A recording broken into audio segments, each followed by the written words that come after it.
Hi, everyone, and welcome to the Thrive Co-Living Communities YouTube podcast. I'm Mark Stein, Thrive founder and your podcast host. We're creating sustainable, inclusive, and multi-generational residential communities from repurposed big box stores or other unused buildings. By offering unique and ecological co-living options, our aim is to combat the epidemic of isolation, revitalize communities, and help others discover the many benefits of engaged community living. In this podcast series, join us as we discuss co-living and other aspects of our concept, in addition to bringing you interesting people who are doing cool things from around the world. Through this podcast, learn more about our concept and see how Thrive co-living communities will bring together people from all walks of life. To find more about us, visit www.thrivecolivingcommunities.org. Thanks for watching and enjoy the podcast. Welcome back to the Thrive Co-Living Communities YouTube podcast. I congratulate myself every time I get it out. Just say that. We've got Bonnie Stith back, and I think this is your third podcast. I think it is. Yes. Second or third. I think we like talking to each other a lot. That's what it is. Right. Yeah. Right. This is a good excuse for us to have a conversation. Mhm. So Bonnie is a consultant, coach, consultant, and she has quite a bit of cybersecurity experience. And I'll let her, I've got the title pretty close to her former position, but I'll let her tell you. And so welcome. This is a Thrive expertise podcast, I would say. All right. Okay. So, I mean, we do business, we do Thrive Passion podcast, we do different sort of segments. And where we are with the co-living communities is we're still in the conceptual stage. We're looking for our first physical manifestation.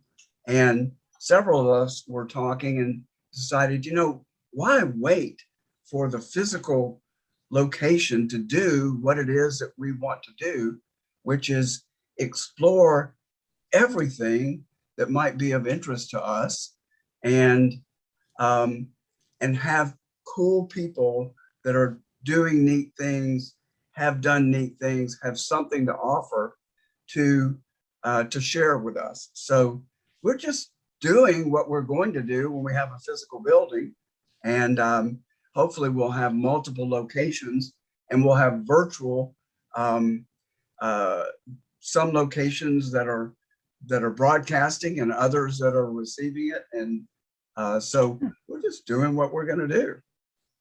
So Bonnie, first of all, what was your position in cybersecurity with the government? So I'm just kind of like, I'm just in the, like, being called cool. That is great. I like being called cool. You are cool. You are one of the coolest people I've ever met. Yeah, I think of myself all the time. It's really cool. Not really. So I retired as the director of the Center for Cyber Intelligence at the CIA. So I held that job for a year, but I was involved in cyber for several years before I retired. So it was just the last job I held. And well, anyway, we'll talk about some of your assignments and some events.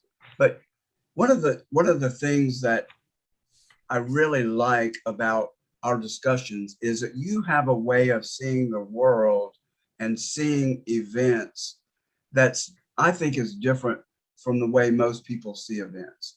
And it's got to do with your experience, but I'm sure it's your orientation to the and worldview.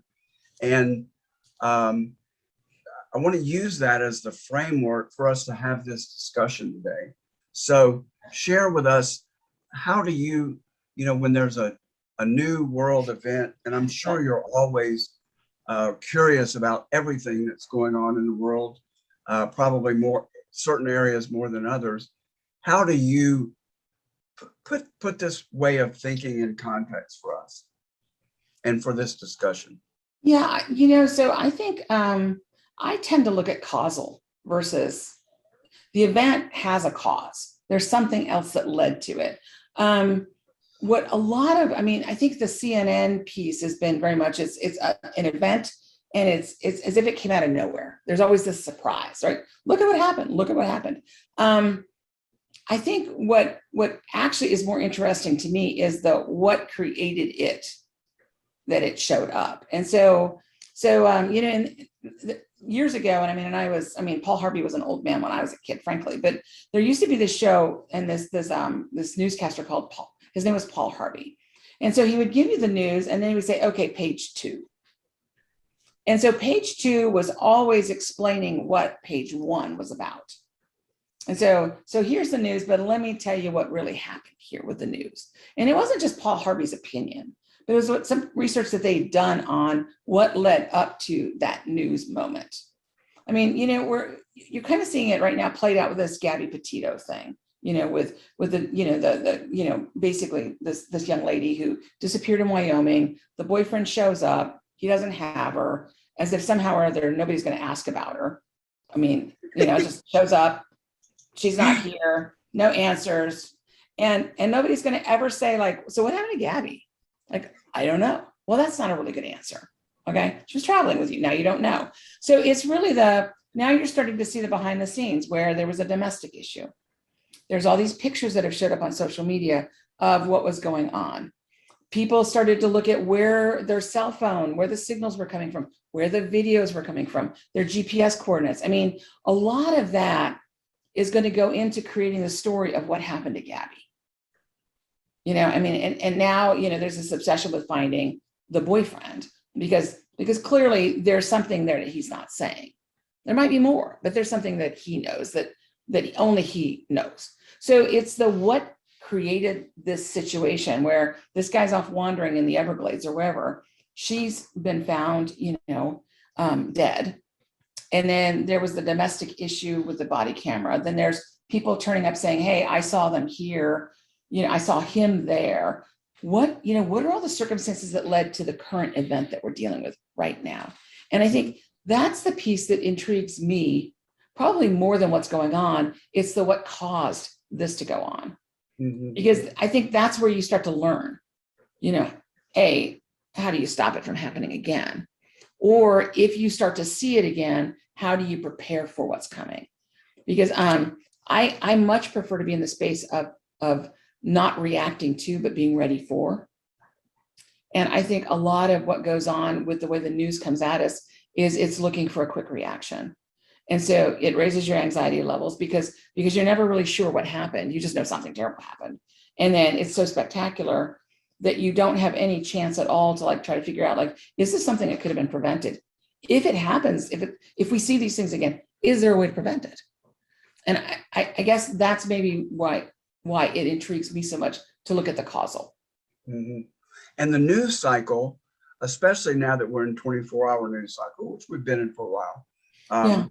But the attention span of the audience is so short. That exactly. So probably we're to blame for a lot of that because we don't as a culture, we don't want to dig deep into it. We just want to just give me the highlights, and then I'll react. Exactly. Yeah. I'll react. And then next, and so what we've gotten is this attention span we've actually created our own misery in this lack of ability to pay attention to anything for very long so that we can come up with a solution. We're just constantly dealing with events. Mm-hmm.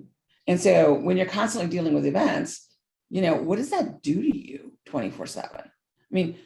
How does that show up in how you are with other people, how you live your life, how you're in touch with anything going on with you, if you're constantly reacting to that next thing.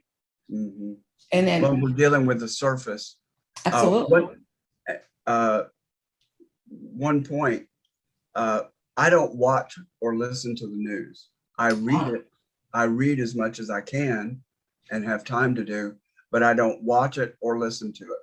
And depending on what the environment is, it really helps buffer me from the visceral experience of that. So that's helped me for a couple of election cycles. And I would counter that and say that I watch all kinds of news and I read all kinds of news, and I read all sides. So whereas I think a lot of people now are geared toward only watching the news that speaks to them, right? So I mean, be it CNN, NBC, CBS, ABC, Fox, whatever it is. A lot of people only watch that news that speaks to them. I mean, you know, Fox News has kind of got it on the rest of them because they're on earlier at night. So what's the last thing you watch before you go to bed? 10 o'clock news. Well, Fox News tends to be the 10 o'clock news. So there is that, you know, like last bite at you before you go. But I'm more interested in how each side is rolling out their story and what's being picked up with respect to each side of the story. Because actually, you know, I mean, this is going to sound kind of like weird, but you know, in the coaching space, there's this in a world where everything is right and everything's wrong. What's here right now? Okay. If I understand what everybody's saying, I actually have an opportunity to make up my mind about what I believe, as opposed to only believing what you're saying or only believing what you're saying. Because somewhere in the between all of that, there might be a truth that's not being said. And so I think, you know, I think maybe that's what my quest is really about, is what's the truth? And it's not your truth or his truth. It's actually what's the truth that's here for me. Because there is actually a truth out there, and it might not be what I know. I mean, there might be another truth there, but it sounds a little hocus pocus. But I think I'm just maybe more of an information junkie than anything else. I just like information. And so, you know, that's kind of how I preface what I read and what I look for. You know, can we pick a situation? We won't call it a situation. And let's start with one that's very recent and kind of benign. And how about the new arms deal with the US and Australia? And France is pissed. And Blinken goes, is it Blinken, Anthony Blinken? He's going to try to smooth things over with France. So can you inform us about some of the things that you know are going on? It sounds like it's just we're losing a big arms deal and we don't like it. Well, I mean, you know, so think about that in the United States, right? I mean, think about, you know, when you build an airplane in the United States, are all the parts built in one place? I mean, they're built all over the place. I mean, this piece is built here, this piece is built here. And it's done that way because each, you know, I mean, that's the way it works for our Congress to get, you know, work into their districts, right? And so as this airplane is being built, there's different pieces being built all over the place so that wealth is spread out. Okay. You know, France has got the same issues everybody else has got. I mean, they're trying to fuel their industry, so they employ their people and they get money. I mean, and they might need more money than some others because of, you know, basically the social infrastructure they've got, where, you know, medical care, some of the, you know, the very liberal leave policies, unemployment that lasts for 9 months, 6 to 9 months. I mean, they've got some other, you know, needs to pay into the system. So they really do need to, you know, get some of these deals in. And we're talking big deals here. I mean, these are really big deals. When you get into 11 billion. Yeah. I mean, and then some, right? Because not only do you get the arm, you know, the weapon itself or whatever, you know, arms you're buying or the submarine, you know, you also get the technical assistance that goes with maintaining it. And so spare parts. It might be the gift that keeps on giving for a long, long time. And so, because you don't just replace a submarine every day. So there's that piece going on, right? So start looking behind the scenes on that whole thing. So why is France upset? Well, France thought they had the deal, you know, wired. And so they might have started to make commitments to people based on this deal. And then somehow or other, the United States moves in which sounds a little bit simplistic, but the technology's better than I mean, at the end of the day, if you can buy something that's better and get, a better feel for what you're getting, and, the reliability plus the technical, plus it meets some different standard that maybe matches what you've got already. Mhm. I mean, And we're trying to counter China's influence. So we're trying to get, so if we support an ally in that region, and help them get better, do their work better, whether it be espionage or protecting themselves or protecting the region, that helps us too strategically, right? So the China piece, well, I mean, if you look at our traditional allies, we're tight with Great Britain and Australia. And and the Commonwealth, right? The Commonwealth countries, we always have been. I mean, those are our traditional allies anyway. Certainly the inroads that China is making around the world, are a concern for us. And China is making huge inroads in Australia with their communication system and some of the other things. I mean, there's great concern in Australia as well as other parts of the world about the influence that China's having. So absolutely. So this does cement that partnership at a time that I think it's critical to make sure that some of the capabilities that are there are worthy, were there to be some sort of a conflict in that space.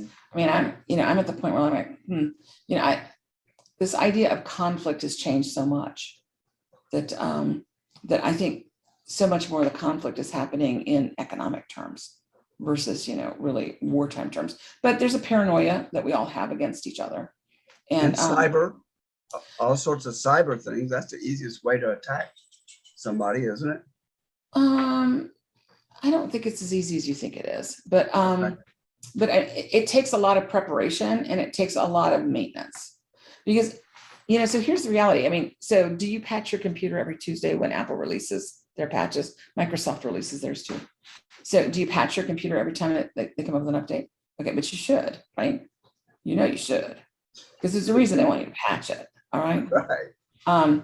It's not just like, hey, it sounds like a good idea. Let's just go screw up their computer today. It's Tuesday. There's a lot of reasons to go ahead and upload those updates to your computer because there's a lot of security patching that goes on. A couple of weeks ago, Apple came out with one and they basically, it was on the news saying like, upload this new thing to your computer today because there's this spyware program out there that can access your computer without you even clicking on a link. Upload this patch. Okay. And so when my husband got up, I said, hey, get your devices out. Everything needs to be uploaded today. We need to make sure everything's updated because there is this thing out there. Do I think people are paying attention to me all the time? Not necessarily. I think I'm pretty boring, frankly. But I also don't want to be a victim of a random crime.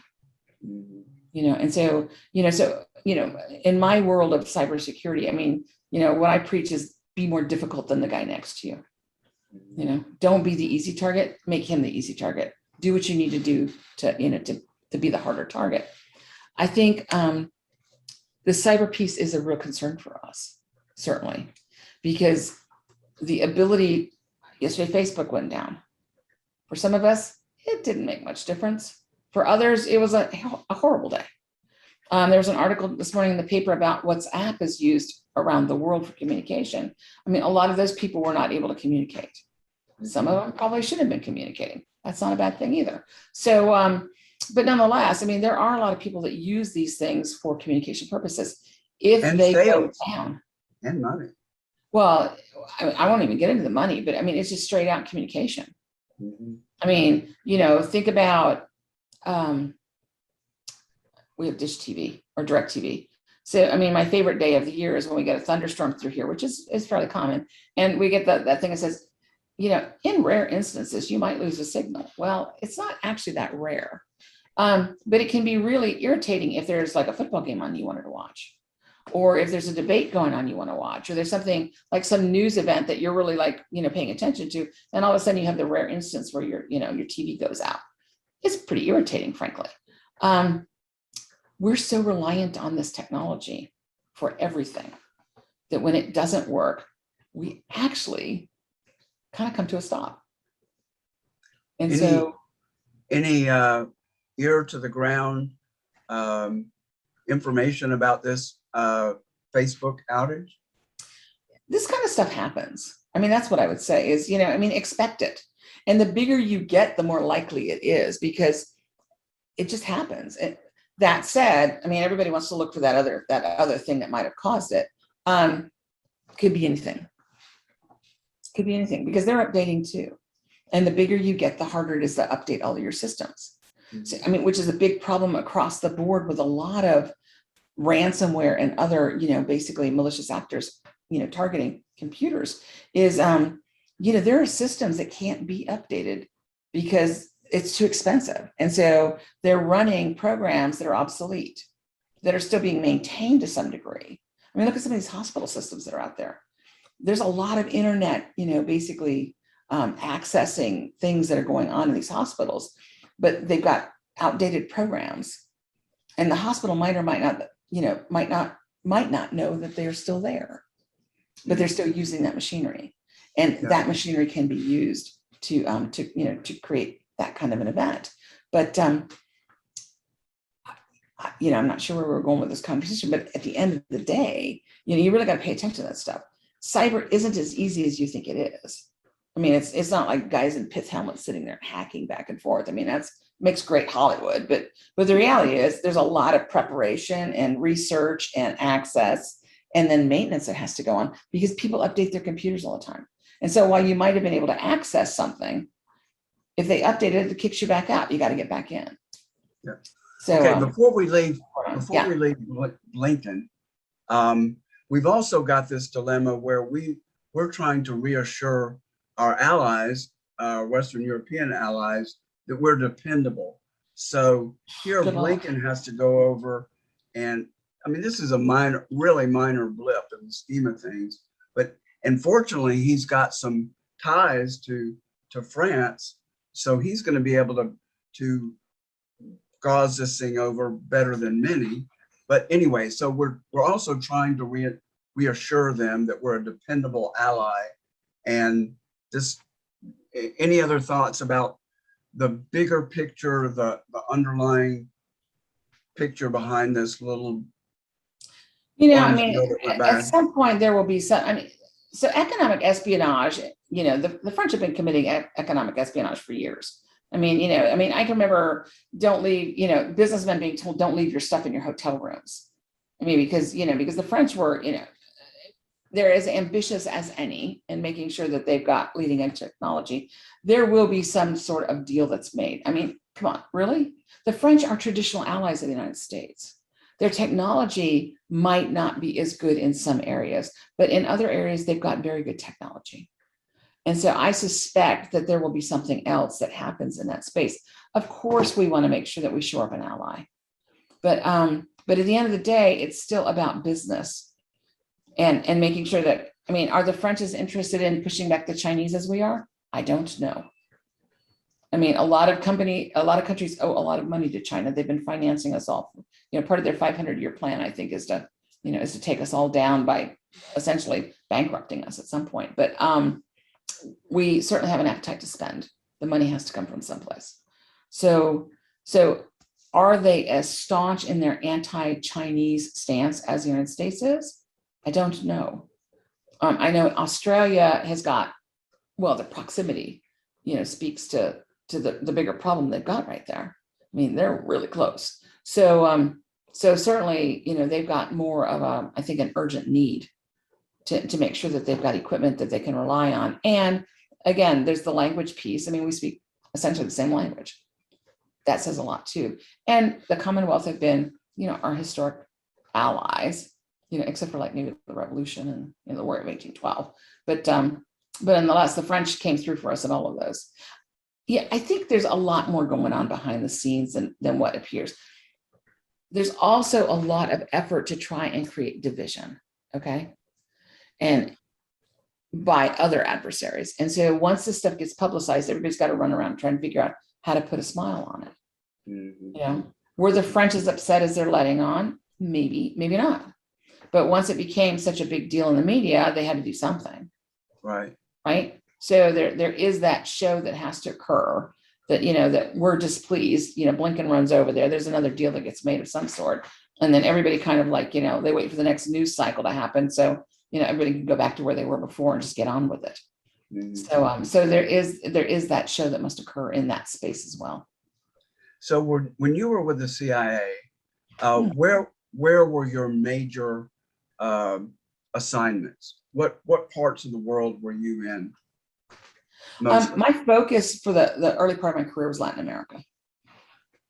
And so, I mean, that's, so that was really my focus. Okay. Then other areas or Washington or what? I spent a lot of time in and out of Washington, D.C. Okay. And so, with a focus on that part of the world. So yeah, One situation really interested me, and it was a blip, and maybe you can shed some light on it. And this is in the whole scheme of things, it's a relatively minor one, but the what was it, Noriega? Yeah, it was Noriega that we arrested and brought to the U.S. It always seemed, anyway. Can you? Were you there during that period? I was not in Panama during that period. No, I was not in Panama during that period. Okay. So use your lens that you're talking about, to shed some light on the background of that. It was drugs. It was. I mean, there were a lot of things going on there. Okay. So, looking at it from a different perspective, let's just say, step back and take a different look. I mean, there's those people that, think about, yourself. There's those people you deal with when you have a mutual interest, right? That you might not deal with otherwise, but you got a mutual interest. So, Noriega, at one point, we did have some mutual interests, and a lot of that was directed at, at what was going on a little further north, with the Sandinistas and some of the other things that were happening there. Certainly, we wanted to make sure that the canal stayed stable. I mean, Trujillo had died. There'd been a deal to hand the canal back to Panama, but the canal still is very much, I mean, it's the pathway between the seas. Now we've gone to mainly, I would say ocean specific fleets. Okay. So if you look at the shipping timetables, it's the same ships. It's like a train schedule or like an airplane schedule. I mean, the same ships go around. So there might not be as much transitioning of the canal as there would have been at one time. Yeah. But I mean, there still are ships that transition the canal. They go back and forth. So having that stability in that space is really important. There's also a large population of Americans that live in Panama because canal workers were U.S. civil servants. I mean, so yeah. So who knew, right? Right. So that area where the canal was considered for all practical purposes U.S. territory. And so there are a lot of retired and, former U.S. civil servants living in that space. So now a lot of expats, baby boomers, are drawn down there. Well, I mean, Costa Rica, again, was another place where a lot of civil servants retired to Costa Rica because good living. I mean, just really good living. And it's a very stable country. I mean, it's, the Switzerland of Central America. So there was a time when we had a lot of interests in common. Okay. And sometimes when you have your prevailing interests in common, you might overlook other things because there's that thing that you really do have in common. And so they're supporting you in that. So other things might be overlooked. Right. But I mean, there came a time when it couldn't be overlooked anymore. And, and the focus shifted. I mean, it shifted away from the Sandinistas to really looking at this whole narcotics piece that was going on. Okay. And the drug war. And, and Noriega was involved. There's no doubt about that. I mean, he was involved. He was making money hand over fist. Panama's got this gigantic free trade zone. There's a lot of stuff that goes on in that free trade zone. I mean, a lot of all kinds of things, Hamas, I mean, a lot of different entities have a lot of money moving through that zone. Okay. And so there was a lot of narcotics, kind of based industry that was moving in and out of that space. I mean, it was being packaged to ship to the United States or up north or to Europe. There's a lot of money moving in and out of there. And, you know, and we kind of got crosswise in that space. And the more pressure was applied, the worse the behavior became. And so was he president at the time that we arrested him, or was he former? he was former. Well, we had invaded. So, I mean, he'd been deposed.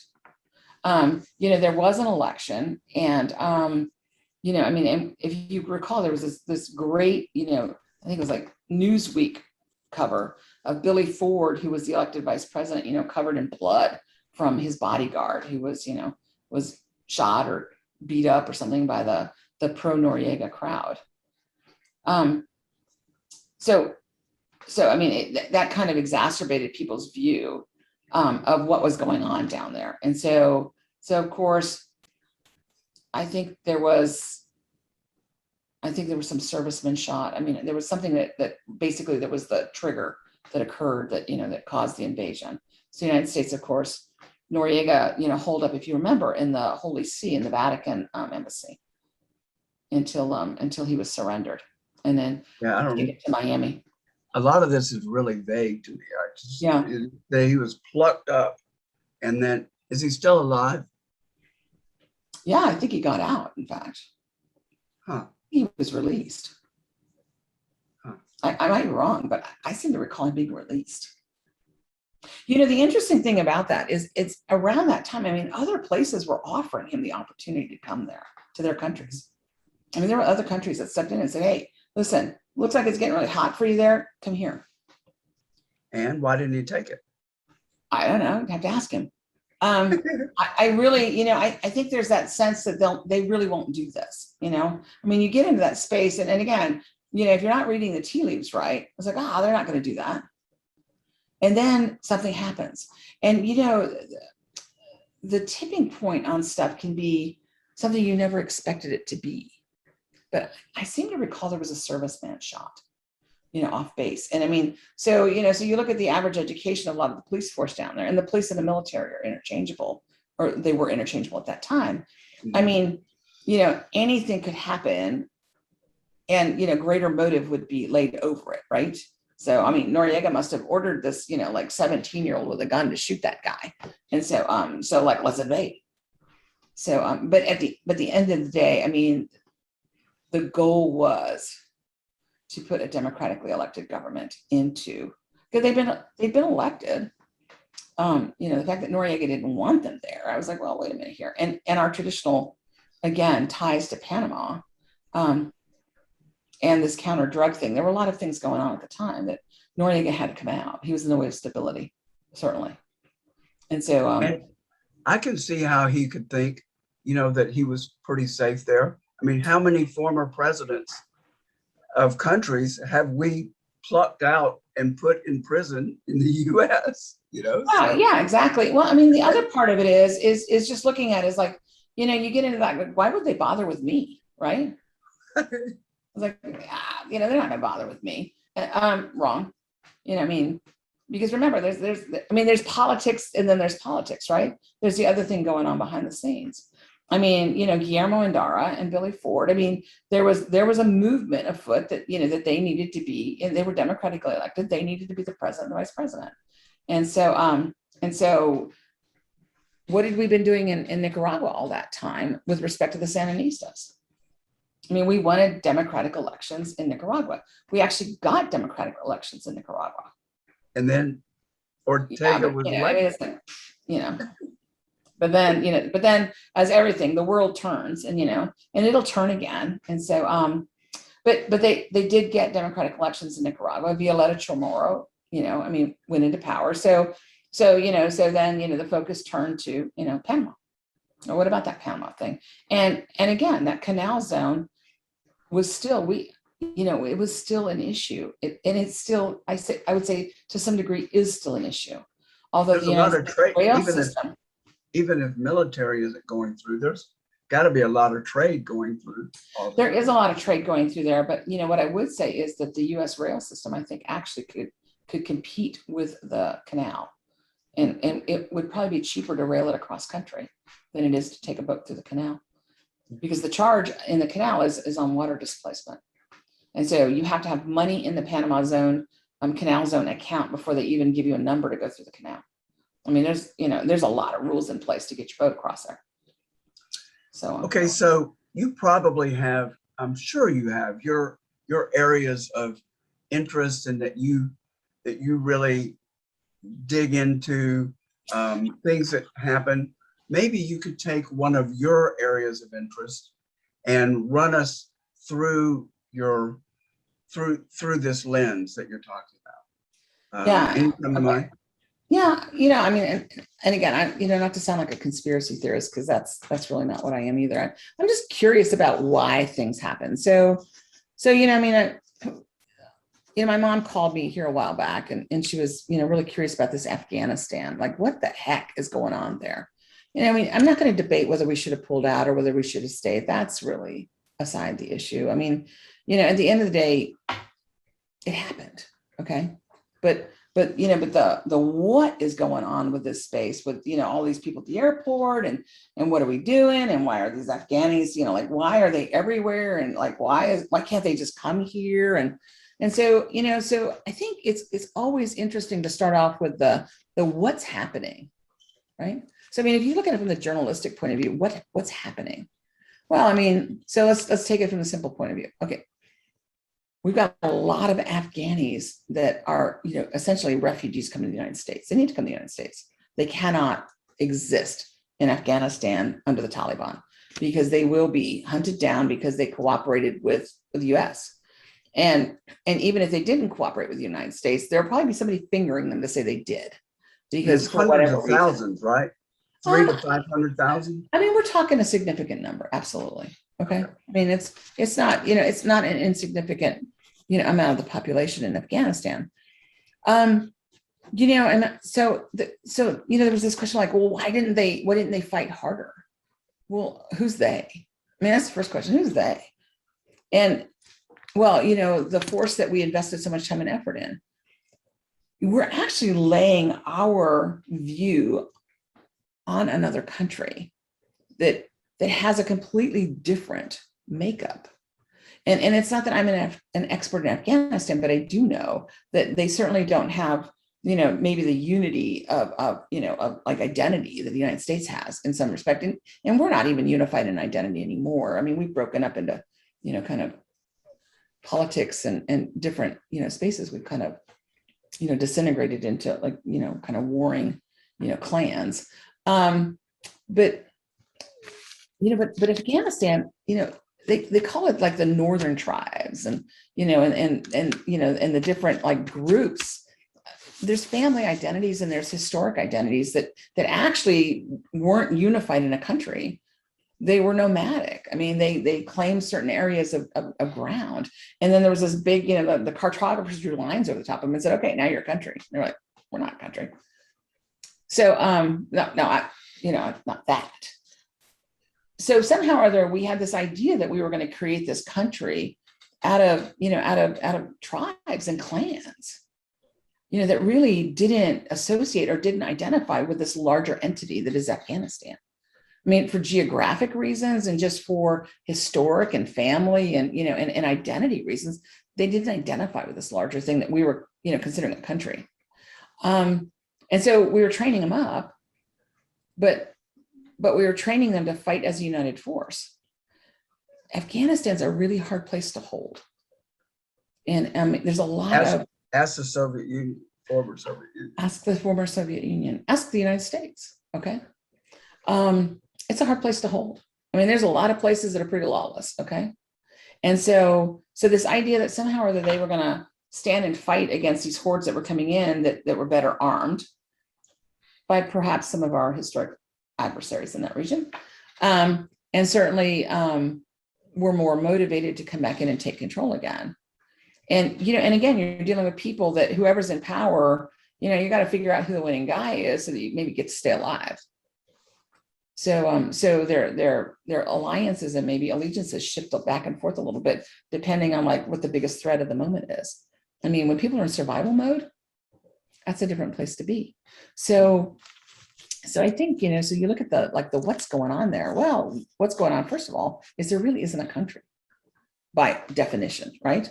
Not like France or, where people are going to unite to fight for think of 9/11. I mean, we all got together, united against this common cause.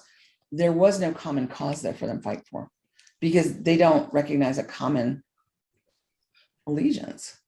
So we spent a lot of time and effort trying to create that for them, but that's really not something we're very good at. I mean, we're not very good at it at all. And I'm not sure that's what our military is designed to do. Our military and that's not why we went in. We didn't go in. I mean, the military is supposed to fight wars, win wars, and then come home, right? We're not supposed to stay over, hold ground, and try to teach them how to be a country. I mean, that's not what they're designed to do. I mean, and the military would tell you that's basically they call it the interagency. That's diplomacy. I mean, the military isn't diplomacy, they're warfighters. So there's that, that like somehow or other the mission shifted on us, but this is not the mission we're supposed to be doing. So I think you get into that space. So you've got all these refugees. So the end of the day, of course, Karachi, Istanbul, I can't remember what country I'm talking about right now. So the capital falls, right? And probably want to edit that part out. So the capital falls. It falls in a couple of days. I mean, a couple of hours, really. Why? Because he was only ever the president of the capital of Kabul. He really wasn't the president of all of Afghanistan. He was the president of Kabul, and even parts of Kabul weren't under his control. Okay. So I mean, I'm trying to figure out where the big, the surprise was in this. I mean, when you look at the fact that there really isn't a common allegiance in Afghanistan, would it surprise anybody that you couldn't hold the capital city for very long? I mean, this counter had been going on for many years. They had basically insinuated themselves all over the place. So no big surprise there. Okay, it fell. Now what do we do? Well, we'd already given up a lot of land. Basically, we'd given up Bagram, so we really didn't have any land that we could hold. And the military, I mean, this is playing out in the news right now. I mean, we'd left before we got the people that we really needed to get out. Well, why is that? We knew we were leaving. Why didn't we take the people with us? Because it's not that easy to bring somebody into the United States. And I think that's a piece that a lot of people, I mean, those in the immigrant community certainly understand that. It's not that easy to just bring somebody in the United States. I mean, first of all, you got to have a visa of some sort to bring you here. And it's got to be a visa that you can work with.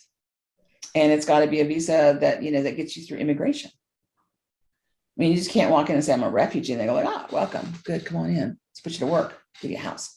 It doesn't happen like that. And there's limits on how many can come in at any given time. I mean, that's all legislated.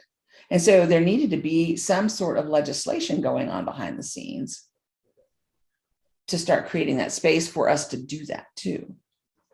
But, anybody's paying attention to the news, there's not a lot of legislation going on right now. And so, yeah, I mean, any legislation going on right now. Certainly not for immigration. Well, so, so the way it works is that you write it into any bill that's going through. Okay. If you've got a bill that's going through, you add some language into it and basically get this, shoved through too, to try and like make sure that happens. But I think the speed at which everything occurred, caught people off guard. And so the piece that should have been working the visa issue for all of the refugees and like working the numbers issue and trying to get people, out in some sort of time, couldn't do it because they didn't have the mechanics in place to be able to do it, because that's not working. Where we're at now is where, it's being worked, one by one, but you can't just come to the United States. There's gotta be some sort of background done on you. I mean, we need to make sure that you're not one of the people that wants to come in and blow up the World Trade Center again, So there is some checking that's going on everybody that applies. Now they're spread out all over everywhere, right? Well, they've got to be staged someplace. And so what'll happen is over the next, many years, I mean, we're probably, I would go out on a limb and say, financing refugee camps to essentially, create the space so that we can work this system and bring these people over in some sort of an ordered fashion. Military bases and government run. However, we can get these governments to agree to it. That's exactly right. Because some of them have got their own interests too, because they were there too. It wasn't just the United States. So there are other governments involved in this as well. But we're all trying to figure out what are the mechanics for bringing these people in some sort. It's got to be done legally, and it can't be done by presidential decree. It's got to be done legally. You can't just say give me 350,000 immigrants and get them in here now. It doesn't work like that. It's all, there's a process that has to happen. And there's criticism that it's not happening fast enough. And simultaneously, there's criticism that we don't want them here, or there's the pushback that from some that we don't want them here. So there's a tension there, right? Well, so this is the kind of thing that I would say, start looking for sources, okay? Because, so here's the situation. You've got all these Afghani refugees. They've got it staged around the world because essentially our system doesn't allow them to just get on a plane and come here, okay? It's not lawful. And we are a system of laws, okay? So this is a great time for those that are really good at propaganda and, and basically putting out the bad news to really ramp it up. Okay. So start asking yourself, what are the sources of this information? So when somebody says, but the United States, but they don't want them here, where's that information coming from? I can remember years and years ago, I was in South America when the first AIDS cases started happening in California. And, there was a lot of debate around where it originated. Okay. And there was a lot of really, I would say, just nastiness coming out in the news about, it was created in a lab in Virginia. It was this and it was that. And, I can remember, running into, at the time, he was the Soviet KGB guy that we all knew of. We knew who he was. And he wanted to debate it with me. Where AIDS came from. And I was like, well, I said, I've got a theory on it, but I said, I don't think it's what you guys are putting out. And he goes, well, what do you mean what we're putting out? I said, well, what you guys are putting out. And it's not true. And I said, and it's clear it's coming from you guys. He goes, well, how do you know that? I said, because it's sourced back to Novosti. That's your news media, right? He was like, yeah. I said, well, then it must be coming from you. So, so it was, it's that misinformation piece that starts to be accepted as truth. Obviously there's a lot of that going on right now, with respect to, the pandemic and the vaccine. It's what is truth, what isn't truth. And so you get into this space. And so is it true that the United States doesn't want to take in these refugees? I would say that there are sectors of the United States that probably don't, but they never want anything. Okay. But there are other sectors of the United States that are like, absolutely, that's what we're made of. We were all refugees from someplace, except for the Native Americans. And they really got the short end of the stick in so many ways on this thing. But, I certainly identify from people who were refugees from something. Right. It was a political statement from a group. Well, again, and so where are they sourcing their information? Okay. And so are they speaking for the whole of the United States, or are they just speaking for their group? Because I would tell you, they're not speaking for me. So they can't be speaking for the whole of the United States because I identify as part of it. So when you start to see this information about, particularly critical information about things, start to look for where it came from. Mm-hmm. And a lot of times it'll be really, really hard to find out the original source. But if you start digging deep enough, you can find it. And what happens in this day of airing news, it can be from anywhere, and it gets picked up on the wire services, the old wire services. It gets picked up and it gets repeated and repeated and repeated to the point that it becomes truth. Well, is it really true? It's not true for me. So if it's not true for you, well, we're two Americans. So I guess it's not all of the United States, is it? Mm-hmm. Yeah. But it becomes all the United States. And then it goes far and wide. Mhm. And so, And then might some adversary, like the Russians, I'll just use them, pick it up and then they'll amplify that on social media to or divide. everywhere else. That's exactly right. And it becomes this false cycle of confirmation. Okay. Mhm. But it's actually never sourced to anybody credible. I mean, my favorite is sources say. Well, who are your sources? Mhm. Because anytime you start looking at information, first of all, go looking for facts. I mean, if you think about it in the journalistic sense, I mean, I wrote down some notes. So what's going on here? Who's involved? How do you know that they are the ones? Who told you? And how reliable is the person that told you? Because I mean, I could go talk to anybody in the street and get any number of opinions and start broadcasting them as fact. But is my source reliable? And am I reliable? I mean, I would question anything I say in this podcast. Am I really reliable? Start looking at the source. Ask yourself, are they really reliable? Mhm. And it needs to be more than just because they say they are. Okay. And so how do they know? How do they know that? Did they make it up? Did they actually get it someplace that you can verify that is a reputable source? Or did they throw it out to the Facebook universe and say, hey, all of you people out there that know so much, tell me about this. Yeah. I heard someone say, this Yeah. model that you just drew Mhm. would be helpful in family disputes. It's helpful with any sort of information where Oh, my kids hate it. Are you kidding? My kids are hating this because they say something to me and I'd say, well, that's really interesting. Where did you get that? And they're like, well, I read it. It's like, oh, great. Well, where did you read it? I can't remember. Well, then you need to remember, because if you can't remember and you don't know where it came from, then it's probably not true. And so let's get in the habit of truth, not like, some random something that somebody might have said someplace that you don't even know if it's true or not. Because if you're going to cling to something, cling to truth. I mean, above all, cling to truth. So when you say, well, how did they know it? Okay, so when did it happen? Because here's my theory on the best lies ever told. There's always a little grain of truth in there someplace. And you hang your entire belief on that one little incy-wincy thing that you know to be true. So if that is true, then all of the rest of this spectacular event and lie must be true. But here's the thing, and my husband has taught me this: a half truth is still a whole lie.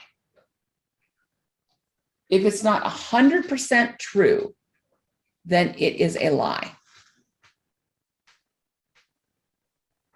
So don't hang all of your belief on that one little thing that is truth. Actually question everything that isn't truth, because a half truth is still a whole lie. Wow. I'm going to really have to ponder that one. Well, think about this. So I'll give you an exercise that I did with a class. We're talking about what is truth. And so I have this theory that there are actually lots of truths. There's the truth that used to be, but that's no longer true.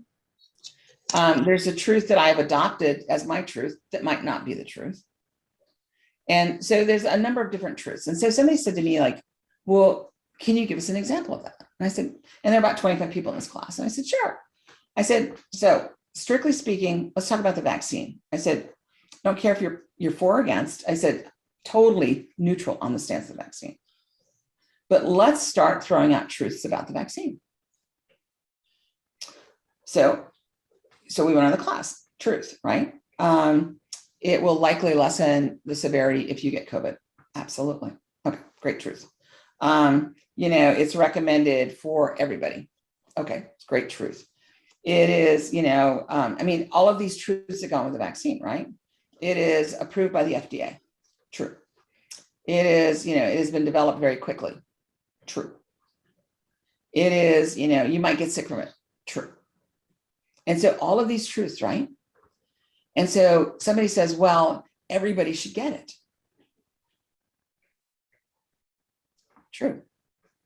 But then one of them leans in and says, but I've watched the CDC website and I've seen a lot of contradictions on the CDC website about the vaccine. I said, true. So what's truth? Okay, what's truth? All of that is true. The only truth that matters is your truth. I mean, that's it. Okay. And so it's all true. But I will tell you that in those truths, there were half truths. And a half truth is still a whole lie. But I can't challenge your truth because it's your truth. And if you've got it really tightly clutched to you, you're not going to change your mind. So when you pick a truth, make sure that you know all of the facts around it. And if there's anything in there that's a whole lie, which is a half truth, then start to question it. Because if you only find one little piece of it that's true and the rest of it is questionable, then you have to start thinking about, like, is the rest of it true too? I mean, I'm trying to think of an example of that. I've got one, I think. Okay, go ahead. Because Fauci came out with some recommendations early on, and then as he learned more information, he backtracked on it. Right. Okay, I can't remember the exact instance. Oh, was it masks? Oh, was it early on when they wanted to keep masks for medical personnel? Yeah, for just medical personnel, that's right. And then he said, it's not for the public to do it right now. And then he backed off. Then he backed off of that. And people use that to say he's not credible. Well, so, I mean, again, there's the truth. It was true, right? But actually circumstances and events and new knowledge have said, well, that actually, while that might've been true then, it's not true now. I mean, you can take it any way you want to, and it might not have been true then, but it was a prevailing wisdom under which we were operating. I mean, so, here's the thing about masks. I mean, my favorite thing is when people say, like, well, that mask isn't going to keep me from getting, like COVID. And my response is, no, it's just going to keep your cooties to you. My mask will keep my cooties to me. Your mask will keep your cooties to you. And if we're both masked, maybe we keep our own cooties, right?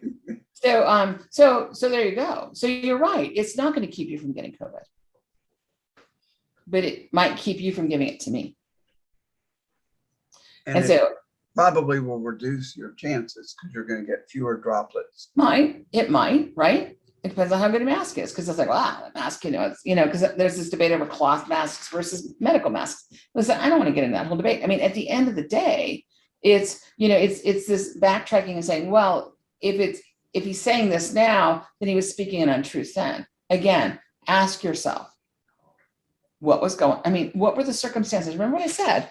It's like, it's not just, the who, it's also the when, the what, the why, and the how. It's all of those pieces, because you start looking at the news from a different perspective, as opposed to, well, now he's saying this, well, then he must be a big liar because he was saying that before. At that time, that was the prevailing wisdom. I mean, I can remember thinking, like, well, I guess we don't have to wear masks, and wondering about it, but it's like, well, if they're saying that we shouldn't, but I also accepted that they didn't want people stockpiling masks because we saw what happened. So some of it was trying to manage reaction, I mean, like toilet paper, seriously? I mean, what was that about exactly? Because we were going to make masks out of toilet paper. I guess. But it was so interesting to me to watch, because at the same time that people were saying, like, don't touch me because you got cooties, they were like piling all over the top of each other to get to toilet paper. So I was like, well, I guess the cootie thing gets suspended when there's toilet paper involved. I don't know. So it's not just rejecting, but it's actually asking the questions about it. Okay. And I mean, I think it's back to the point of ask yourself questions about the information. And, and that's something that I've tried to, basically instill in my children too. Don't accept it at face value. Don't go looking for conspiracies. Look for truth. Ask yourself. I mean, I'll ask people, so So when you got that information, where did you see that at? I bet your children as teenagers hated you. Yeah, because I was like, you're lying. And they're like, no, I'm not. Like, how do you know? Because I know everything. And so, and they're like, Mom, and I was like, no, I know everything. I mean, I think a part of it is like, I trained them from a very early age to tell me everything. It's like, so how are you doing? How was your day? And they just got used to like, kind of like, babbling. So it's like, oh, now I know. So, did you ever see the series? It was a short-lived series, Lie to Me. No, I don't think so. Look, put it on your list. Yeah, I'll have to look that one up. It's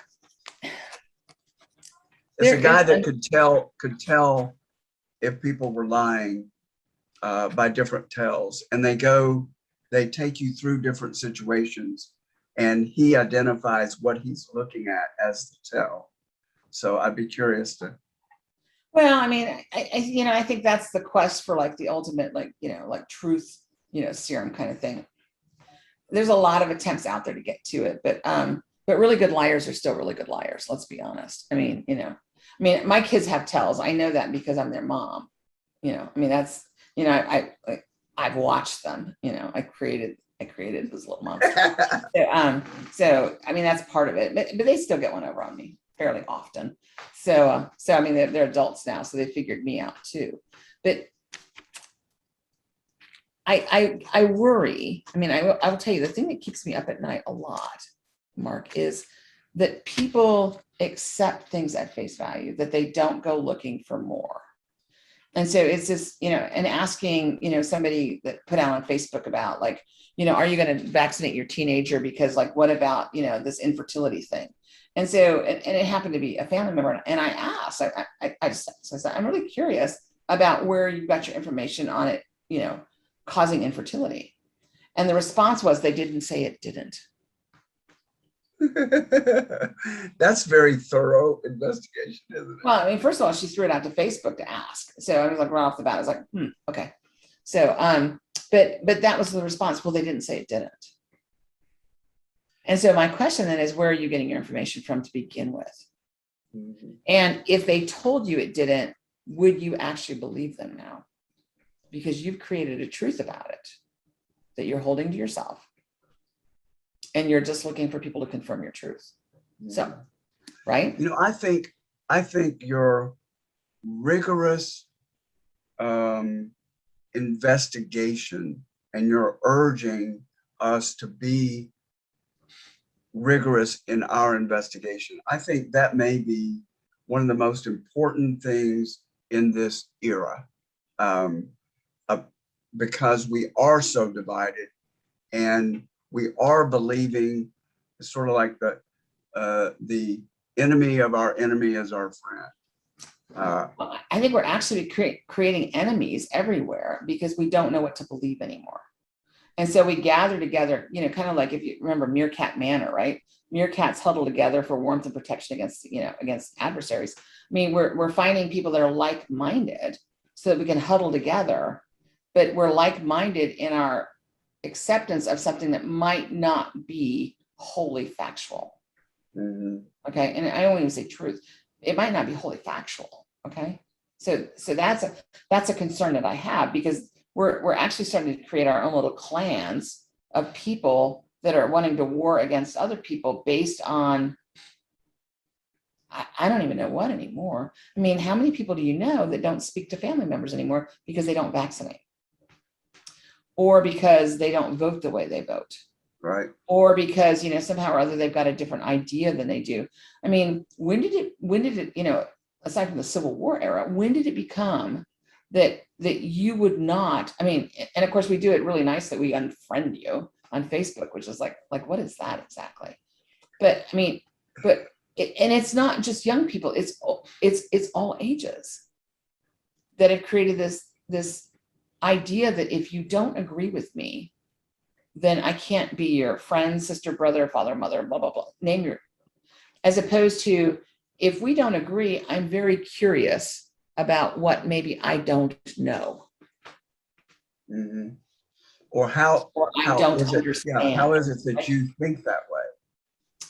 Well, it's not because how is it that you think that way? Is actually sounds a little accusatory. It's like, Yeah. so like, help me understand better, Mhm. right? So if you're listening to understand, as opposed to listening to speak, imagine how different it is when you have that conversation. Mhm. And so, I mean, and that's what I would say, you know, maybe that's the coaching piece that I really identify with, is I really want to understand. And so when you're starting to do this kind of like asking yourself these questions, you're not asking to prove you're right. You're not asking to prove he's wrong or she's wrong. You're actually asking to understand. And whether And to I get to the agree truth. with you or not, it doesn't make any difference. But maybe if I better understand you, then all of a sudden we can coexist in a different place. Mhm. And I think that might be the piece that, you know, that for me is the most important piece of all. I just want to understand what's going on. And would And you of course, say I'm an that you're information- trying to, would you say that you're trying to get to your truth? Well, I think, you know, I'm trying to get to a truth, right? Because there actually is a truth out there, okay, about what's going on. I mean, there are facts of what's occurred. You know, this occurred, that occurred. I mean, we could go to the, I mean, back to the vaccine example. There are facts, okay, that it can be deadly. All right. It can be deadly. And the scariest part of it all is that you don't know if you're the one that's going to kill or not until you get it and you experience it. And then you figure out how you and the virus are going to interact. Okay. But there is no guarantee that a young, healthy person isn't going to die any more than there's any guarantee that an older person is going to die. I mean, you don't know how the virus is going to interact with you until you get it. Well, let me tell you what, I haven't won a lottery yet. And so I'm just going to say that my chances of not winning the virus lottery are right up there with my chances of not winning the Mega Millions. Pretty good. Okay. So I'm a big believer in like, okay, so like explain to me the facts of what's going on here. 700,000 people have died. That's a fact. I mean, so 1 in 500 people, or 500, it's 1 in 500 people in the United States has had an interaction with this virus that has been basically a losing interaction for them. Okay. Those are not great odds. There is a vaccine out there. That's a fact. How you feel about the vaccine, that's your fact. That's your truth. Okay. But there's a vaccine out there. That's a fact. The majority of the people that are in the hospitals right now are unvaccinated. That is a fact. And so you have to pick your truth in the face of facts. Okay. And your truth might be, I'm not willing to do this. That's fine. That's your truth. But your truth doesn't make everything else out there a lie. Because there are facts associated with everything. And your truth doesn't make those a lie. It's just your truth. So when you're creating your truth, my advice is go looking at the facts. Go look for what the truths are. Because that half truth is still a whole lie. And so when you pick your stance and say, I'm not willing to get that vaccine, don't hang it on because it's not FDA approved, because blah, blah, blah, blah, blah. Just flat out say, I'm not willing to get it, and own it. That's it. I'm not willing to get it. I've investigated the facts as much as I can, and I'm decided I'm not going to get it. Whatever. Yeah, that's exactly right. And you know what? And that's it. But what happens is once you start hanging it on half truths, people like me look at it and go like, oh, that's a whole lie. And so I don't know where you're getting your information from, but now I'm going to question you on where you get your information. Mm. So take your truth, but I look at that from anything I've said today could be challenged, right? But I will tell you that I tend to do much more research as I'm looking for the facts, which I like to use the facts as truth. And then I'm going to pick my opinion on those, on what I want to do with it. But there are facts associated with so much of this. As we start to wrap up here, I want to Yeah. share another observation that not only would you be your teenager's worst nightmare, but I bet you are the best friend, because you're going to give people the straight scoop. You're not going to give opinions as much. I bet you'd be a really good best friend. Well, I think, my conversation, I'm going to meet people where they are. I mean, my husband and I have we have very opposing views on things. And yet, we're going on 30 years here, because we've decided that the fact that we don't agree on everything is actually more interesting than the fact that we would agree on everything. Mm-hmm. And there might be things that we've just decided, you know what, I don't want to discuss this with you because you're not changing your mind. I'm not changing my mind. We've walked this ground more than once. Can we just move on? I mean, we might just have those days. We're like, I don't want to talk about this anymore. But at the end of the day, we agree on the important things. And we're both, decent people. I mean, we agree that we are decent people, right? We agree that we care a lot about people. We agree that we love our family. We agree that that we are of great faith. There are things that we fundamentally agree on. And so this other stuff, in the grand scheme of things, is really just not important. Certainly not going to unfriend him on Facebook. Come on, really? So that's how James Carville and Mary Matlin get along. Why? You know what? Because it's actually more interesting when you don't agree on everything, because you learn new stuff. Mm-hmm. If you listen to understand. But stop listening to speak and listen to understand. And all of a sudden you start learning things. My father always said, you're not going to learn anything if your mouth is open. Mm-hmm. And of course I find myself, like sounding like my father more and more as I age, but that's the truth. When your mouth is open, you don't learn anything. But if you start listening, it's amazing what you will learn. And you might not like what you learn. Yeah, up to you. But you will learn something. And that's, and as long as you're learning, life is more fun. So I agree. So I think so. Let's. Yeah, I don't know how you want to wrap this up. Let's wrap up this random here. This episode. Yeah. And we'll look back on all these topics. We cover a lot of ground in these topics, and I really appreciate having you to bounce ideas off of and to hear your perspective. I think it's a wonderful place to be. I mean, this information age has got its pros and cons, don't we? The pro is there's lots of information out there. The con is there's lots of bad information out there. And so in a world where all this information is available, make sure that you're challenging and questioning where the information is coming from. Because you can be walking around holding truths that really aren't true. And those untruths can hurt you. I mean, that's the reality of it. They can hurt you. Mm-hmm. So I would just, be curious, ask questions. Don't accept things at face value. There's a lot more going on behind the scenes than you think there are, particularly with the news cycles. Mm-hmm. Well, can we agree that we'll have another episode? Sure. Sometime? Yeah. If anybody's interested, absolutely. So we'll wrap up here, and thanks again, and I'll see you in the next conversation. Absolutely. Always happy to talk to you, Mark.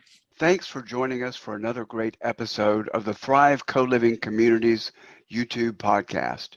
To learn more about our mission and how you can support our vision of creating co-living communities worldwide, please visit us at thrivecolivingcommunities.org. To receive advanced viewings of our podcast and other exclusive content, find us on Patreon at patreon.com/Thrive Co-Living Communities. You can also learn more ways to support our mission in the show notes below. Amazon Smile, GoFundMe, Kroger, and our own Thrive Gear store, where you can buy t-shirts, hats, and many other items. Thanks again for tuning in, and we'll look forward to seeing you again soon.